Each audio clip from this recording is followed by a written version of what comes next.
Hi, we are going to discuss about credit rating situation of India in this video. Whenever a country achieves extraordinary growth, the most important benefit a country gets at a global level is better credit rating.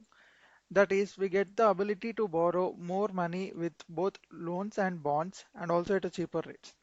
If you look at history, the core instrument at the heart of any developed nation economy is debt. Countries need debt to finance their operations and also for capital expenditure. Especially developing economies need to spend more and more on capital expenditure to see the growth rate. Despite being the fifth largest economy in the world right now and also the fastest growing of the largest economies, and in spite of never defaulting on our loans in our history, India has a very bad credit rating in the world. In fact, it is so bad that we fall behind countries like Peru, Philippines, and even Kazakhstan. Now, for example, Philippines and Peru do not have a better economic situation than India, nor do they have a market as big as India. So, when India is rated below these countries is when the problem arises.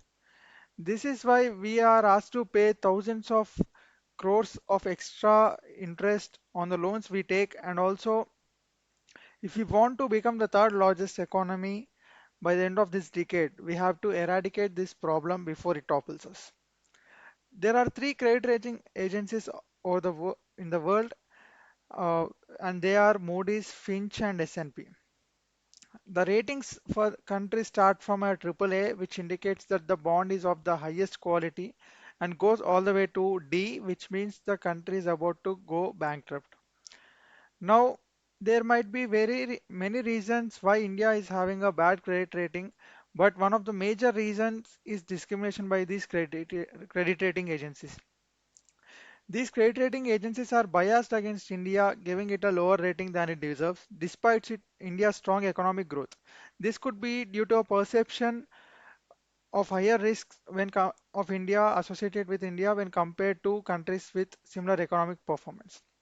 Now, impact of this low credit rating signifies higher risk to investors, making them demand higher interest rate on Indian bonds. This translates to India paying more for borrowing money.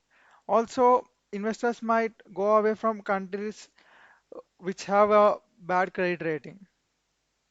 Now, what we can say is the methodology of this rating is looked to be flawed because credit rating agencies consider a combination of quantifiable metrics like economic factors like GDP growth, inflation, etc., and also qualitative factors like political stability and stability of institutions, etc. For example, only 5 out of 20 parameters of Moody's rating are quantitative, that means can be measured by numbers and be compared, and remaining all are qualitative, which are based on expert perceptions. Now, these qualitative factors are subjective and not well defined. Like those experts can be from anywhere and can always be biased. And the credit rating agencies place too much emphasis on them, potentially leading to a biased evaluation of India.